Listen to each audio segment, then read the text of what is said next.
पाकिस्तान के वजीर आजम शहबाज शरीफ अपने दूसरे विदेशी दौरे पर तुर्की पहुंच गए हैं। शहबाज अगले 3 दिनों तक तुर्की में रहेंगे और उनका टारगेट है किसी भी तरह पाकिस्तान के लिए तुर्की से कर्ज का जुगाड़ करना। पिछले महीने शहबाज शरीफ अपने पहले विदेशी दौरे पर सऊदी अरब और कतर गए थे और तब पाकिस्तान को $1 की मदद नहीं मिली थी। शहबाज शरीफ की ये हालत देखकर पाकिस्तान में टीवी और सोशल मीडिया पर क्या बहस चल रही है। आजकल इस्लामाबाद से लाहौर तक इंडिया और मोदी की चर्चा क्यों हो रही है, इसे हमने आज की स्पेशल रिपोर्ट में डिकोड किया है। हिंदुस्तान आजाद है, ये गुलाम है। भारत या जयशंकर के साथ अपना कंपैरिजन भी नहीं करना चाहिए। जिस मुल्क की आप बात करते हो आपसे 50 साल आगे। भारत भी सारे फेज से गुजर कर आज तकरीबन उसका जो आप देखिए डिफेंस बजट तकरीबन $100 बिलियन के करीब पहुंच गया है। पाकिस्तान वो वाहिद मुल्क है कि दुनिया में जितने भी कर्जे देने वाले अदारे हैं सबसे लिया हुआ है। वो मुल्क जो है जिसने न्यूक्लियर बना लिया वो आज गंदम मंगवा रहा है, बाहर से चीनी मंगवा रहा है। आपकी अदलिया बिल्कुल इस वक्त लग रही है जिस तरह ब्लैकमेल हो रही है। एस्टेब्लिशमेंट चादर लेके कोने में बैठ गई है। हमें शर्म नहीं आती भीख मांग मांग के या भीख की बात कर करके, हमें शर्म आनी चाहिए ना। पाकिस्तान में हल्ला है। मोदी ने 8 सालों में पाकिस्तान को मिट्टी में मिला दिया। हर मोर्चे पर मुल्क फेल हो गया। पाकिस्तान का खजाना खाली है। कश्मीर पर कोई देश पाकिस्तान की सुनता नहीं और इंडिया ने ग्लोबल लेवल पर सारे दरवाजे बंद कर दिए हैं। आलिया, आपसे एक ये भी हम्बल रिक्वेस्ट करूंगा, भारत या जयशंकर के साथ अपना कंपैरिजन भी नहीं करना चाहिए। उसकी वजह यह है कि आप मेरे साथ डिबेट कर लें कि वो जो जिस मुल्क की आप बात करते हो आपसे 50 साल आगे। पाकिस्तान वो वाहिद मुल्क है कि दुनिया में जितने भी कर्जे देने वाले अदारे हैं सबसे लिया हुआ है। कुरान ही उसने कहा, ठाकर ने, कौन ठाकर लंबा था, उसने कहा कि हमें अमेरिका कैसे छोड़ दे, बदले बदले कर्जा देना है। हमारी कोई ऐसा बच्चा नहीं है दुनिया के अंदर जो कि लेंडर नहीं है। पाकिस्तानी अवाम निहायत मुश्किलों में चली जाएगी, वो एक हकीकत है। तो सियासतदानों को ये बात साफ करनी चाहिए लोगों को कि यार कोई मेरे पास कोई रास्ता नहीं है। ये एक चीज है जो आनी है पाकिस्तान में। तो अगर कोई बंदा ये कहता है कि मैं आ जाऊंगा और मैं सही कर दूंगा और मैं ये कर दूंगा या मैं पाकिस्तान के लिए कोई अच्छी खबर लाऊंगा, तो पाकिस्तान के अवाम के लिए अच्छी खबर तो कोई नहीं है। मुझे कोई 3-4 साल अच्छी खबर नजर नहीं आ रही है। कहने को तो जो मर्जी आप भी कहते रहे, जो मीडिया कहता रहे, गवर्नर साहब कहते रहे। पाकिस्तानी खुद कह रहे हैं कि 1-2 साल नहीं बल्कि 2026 तक कहीं से कोई अच्छी खबर नहीं मिलेगी। मुल्क के कंगाल होने का ऐलान खुद पाकिस्तानी कर रहे हैं। अब तो कहीं से कर्ज मिलने की कोई उम्मीद नहीं है। जिस सऊदी अरब और कतर को पाकिस्तान अपना मजहबी भाई मानता है, इन देशों से पाकिस्तान की सरकार मजहबी कार्ड दिखाकर $1-2 अरब का उधार मांग लेती थी, पर इन देशों ने भी पाकिस्तान को ठेंगा दिखा दिया है। आपका उनके साथ कुछ कंपैरिजन नहीं। आपका कंपैरिजन मैं पहले बांग्लादेश से करता था, वो भी ज्यादती। आपका कंपैरिजन इस वक्त या सोमालिया और अफगानिस्तान से हो सकता है। That is it, period. क्योंकि आप हालते जंग में हैं, खाना जंगी है आपका हर मिनिस्टर और एक ऐसा वजीर आजम जिसके एक हाथ में पेट्रोल है, दूसरे हाथ में आग है। ये सर्कमस्टांसेस अफगानिस्तान और सोमालिया वाले हैं, बांग्लादेश वाले नहीं है। पाकिस्तान के कंगाल होने की वजह से हिंदुस्तान के साथ आर्म्स रेस। पाकिस्तान खुद को दुनिया की one and only Islamic nuclear power कहता है। इन बम मिसाइलों से पाकिस्तान अपने 22 करोड़ लोगों का पेट नहीं भर सकता। पाकिस्तान दुनिया की अकेली न्यूक्लियर ताकत है जो कटोरा लेकर पूरी दुनिया में घूमता है। गेहूं और आटे के लिए भी पाकिस्तान के फॉरेन मिनिस्टर अमेरिका से चीन तक चक्कर लगा चुके हैं। वो मुल्क जो है जिसने न्यूक्लियर बना लिया वो आज गंदम मंगवा रहा है, बाहर से चीनी मंगवा रहा है। $1 बिलियन के बावजूद कह रहे थे, ये वाकई हुआ था। 5 बिलियन ऑफर हुए थे, तो ना करें, वाकई हुआ था। वाकई दुनिया आगे पीछे, दुनिया इस्लामी मुल्क हिल गए थे सारे के, और दुनिया हिल गई थी पूरी के पहले इस्लामी मुल्क। आज $1 बिलियन के लिए आप घूम रहे हैं सऊदी अरब, कतर, इधर उधर। तो जरा जायजा लेना अपना कि किया क्या हमने इतने सालों में। आपके पास सिर्फ एक ही चीज है, आप उस पर बहुत ज्यादा जो है आपका उसके ऊपर इन्हिसार है कि हमारे पास एटम बम है और दुनिया की जिम्मेदारी है कि हमें रेस्क्यू करें। लेकिन मेरे ख्याल में ये ख्वाब देखने छोड़ दें। वो दिन गए जब खलील मियां फाख्ता उड़ाया करते थे, अब फाख्ता ना उड़ाएं, प्लीज कौम पे तवज्जो दें। भारत भी इस सारे फेज से गुजर कर आज तकरीबन उसका जो आप देखिए डिफेंस बजट तकरीबन $100 बिलियन के करीब पहुंच गया है, और तो अगर हमारा तो उसके मुकाबले में कहीं भी नहीं है। पाकिस्तान दिवालिया हो चुका है, मुल्क के बिकने की नौबत आ गई, पर हिंदुस्तान से बराबरी का कंफ्यूजन दूर नहीं हुआ। पाकिस्तान की सियासत में हर दिन हिंदुस्तान का नाम लिया जाता है, सब्जेक्ट डिफरेंट होता है, पर टॉपिक इंडिया के इर्द गिर्द ही घूमता है। पहले इन्होंने पेट्रोल की और फजलुर रहमान की कीमत ऊपर बढ़ाई है, डीजल और पेट्रोल की कीमत बढ़ाई है, क्योंकि इनको हुक्म मिला आईएमएफ से। आईएमएफ के ऊपर अमेरिका का कंट्रोल है, उन्होंने कह के कीमत बढ़ाई। हिंदुस्तान रूस से सस्ता तेल मंगवा के उन्होंने 25 रुपए पाकिस्तानी पेट्रोल और डीजल की कीमत कम की, और इन्होंने 30 रुपए बढ़ा दी। ये है हिंदुस्तान आजाद है, ये गुलाम है।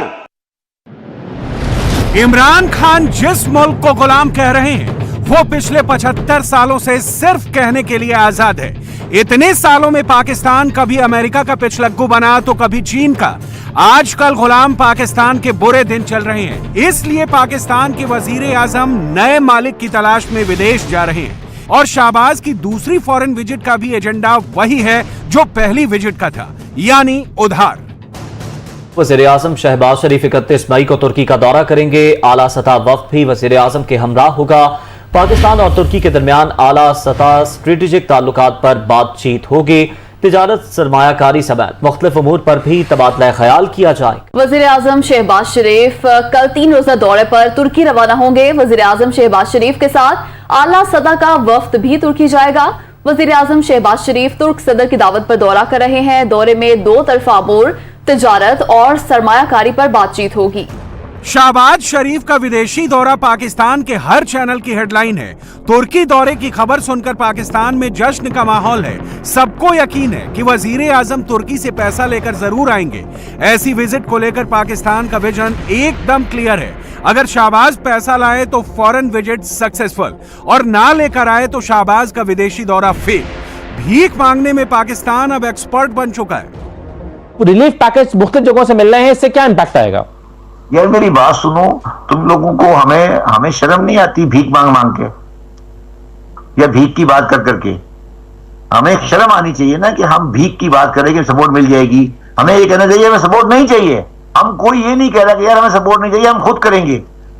मतलब मेरा सवाल तो ये ना कि ये भीख मांग मांग के लोगों के कदमों पे गिर गिर के उनकी अच्छी बुरी बातें सुन सुन के हम कह रहे हैं कि रिलीफ मिल जाएगी, हम ठीक हो जाएंगे, फिर हम अपनी तबाहियां फेंकते रहेंगे। हमें तो ये सोचता है ना कि हम अपने कैसे काम सही करें। ये मैं तो चाहता हूं कि ये भीख बंद हो हमारे ऊपर से। जैसे मैंने कहा था कि पाकिस्तान दिवालिया है, याद होगा आपको भी, आपने भी सुना होगा। जयशंकर साहब बड़े काबिल आदमी है, लेकिन उसके बैक पे दिल्ली के पास जेब में पैसा भी बड़ा है। उनको ये फिक्र नहीं होती कि यार अमेरिका नाराज होगा तो हमें कहेगा अच्छा आपको $1 अरब नहीं चाहिए, हम आपका बंद कर देंगे। ये टेंशन उसको नहीं होती, तो इसलिए उनकी फॉरेन पॉलिसी, वो रशिया से तेल खरीदता है और अमेरिका को कहता है भाई आपके साथ हमारा अपना हिसाब किताब है, लेकिन रशिया के साथ हमारा अपनी दोस्ती है। अमेरिका मजबूर होता है और वो कहता है अच्छा यार ठीक है, वो पाबंदियां लगाता है लेकिन हिंदुस्तान के खिलाफ नहीं लगा सकता। उसको पता है कि इस वक्त हिंदुस्तान उनकी एक मजबूरी भी है। पाकिस्तान के पास गिनती के डॉलर बचे हैं, एक डॉलर का हिसाब किताब हो रहा है। सब एक दूसरे से पूछ रहे हैं कि शहबाज के 3 दिनों का दौरा खत्म होने तक कितने पैसे बचेंगे। क्या मिल सकता है हमें आईएमएफ से कुछ मिलेगा तो दोस्त मालिक से भी कुछ मिलने की तवक्को है?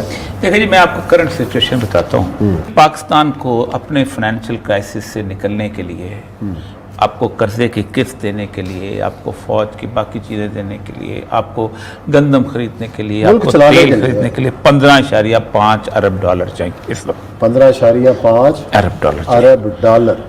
इसमें से अभी तक आपको सिर्फ इस महीने 248 मिलियन मिले हैं टोटल, और इनमें 100 मिलियन वो हैं जो कि डेफर्ड पेमेंट भी हैं जो इसके अंदर शामिल हैं, जो तेल आपने उधार लिया है। शाहबाज के मुल्क पर कर्ज का पहाड़ बहुत ऊंचा है। चीन ने उधार देना बंद कर दिया है। सीपेक प्रोजेक्ट भी ठप है। पाकिस्तान में बुरी खबरें नॉन स्टॉप आ रही हैं। नया डर यह है कि अमेरिका या उसकी एजेंसियां कर्ज के बदले पाकिस्तान के परमाणु हथियारों का कंट्रोल छीन लेंगी, यानी पाकिस्तान पर इज्जत गंवाने का खतरा मंडरा रहा है। हम बम खत्म नहीं करेंगे, लेकिन हम उसकी मॉनिटरिंग इस तरह की करवा देंगे इंटरनेशनल कि हम उसको इस्तेमाल ना कर दें। एक शानदार किस्म का म्यूजियम पीस बन जाएगा। अच्छा, अमेरिका भी ये चाहता है, बम खत्म नहीं करवाना चाहता। He want to have a museum piece, कि पाकिस्तान एक शानदार किस्म का म्यूजियम पीस किस्म की सूरत है। एक दूसरा, उस कियोस्क के अंदर क्या होगा? उस कियोस्क के अंदर सबसे ज्यादा बड़ा नुकसान होगा सीपैक का, इसलिए कि सीपैक जो है आपकी खुंजराब से लेकर तक कभी भी चल ही नहीं सकती कि अगर आप पे डिस्टर्बेंस हो। दो जगह से हमेशा डिस्टर्बेंस बिल्ड की गई है, एक गवादर की तरफ और एक गिलगित बल्तिस्तान की तरफ। वक्त गुजरने के साथ साथ दुनिया इस तरीके से एक उस पर चल गई है कि उसमें न्यूक्लियर हथियार जो हैं वो उस तरह का डिफेंस आपको फराहम नहीं करते, और ना ही ये आपको कोई कन्वेंशनल किस्म की वार जो है वो उससे रोक सकते हैं। कोल्ड स्टार डॉक्ट्रिन जो है वो डेवलप कर रहा है कि किस तरीके से जो है वो 48 से 72 घंटों में कार्रवाई करे और पाकिस्तान को ये मौका ना दे कि वो सिचुएशन को एस्केलेट करे। और दूसरा उसका हाइब्रिड जो 5th जनरेशन वॉरफेयर है, या जो भी उसे आप नाम दे दें, वो पाकिस्तान को अंदर से अफगानिस्तान के थ्रू या और जो भी उसने एसेट्स डेवलप किए हैं उसके थ्रू पाकिस्तान को कमज़ोर करना चाहता है। तो हम इन दो महाजों पे बुनियादी तौर पे इस वक्त लड़ रहे हैं। कर्ज में दबा पाकिस्तान ना तो बोल पाता है ना अपना स्टैंड रख पाता है।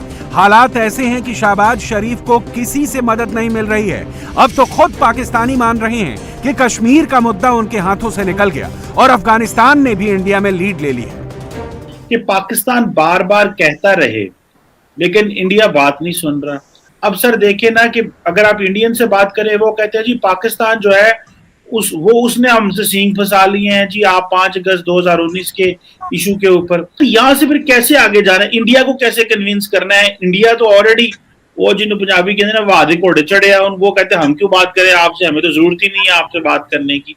या तो आप सीधे सीधे जो है कम टू द पॉइंट जिसको कहते हैं अंग्रेज लोग, उस पे आए और सीधी सीधी बात करें जी कि मसला है कश्मीर हल किए बगैर हमारी आपसे बात नहीं हो सकती, जो आप पहले कहते रहे 70 साल तक। और 70 साल बाद जाके आपने रियलाइज किया इमरान खान की शक्ल में कि नहीं नहीं ये बात भी कोई ठीक नहीं है। जब उन्होंने ये एडमिट किया कि जनाब ये कश्मीर कश्मीर करते करते हम पाकिस्तान से भी जा रहे हैं, और ऐसा ना हो कि हमारी अपनी सेफ्टी और सिक्योरिटी जो है वो कश्मीर कश्मीर करते करते दाव पे लग जाए, लिहाजा चुप हो जाओ। पाकिस्तान के डेंजरस हालात असल में कश्मीर का साइड इफेक्ट है। जिस मुद्दे पर वो दुनिया को ब्लैकमेल करता आया है वही पाकिस्तान के फ्यूचर पर ग्रहण बन चुकी है।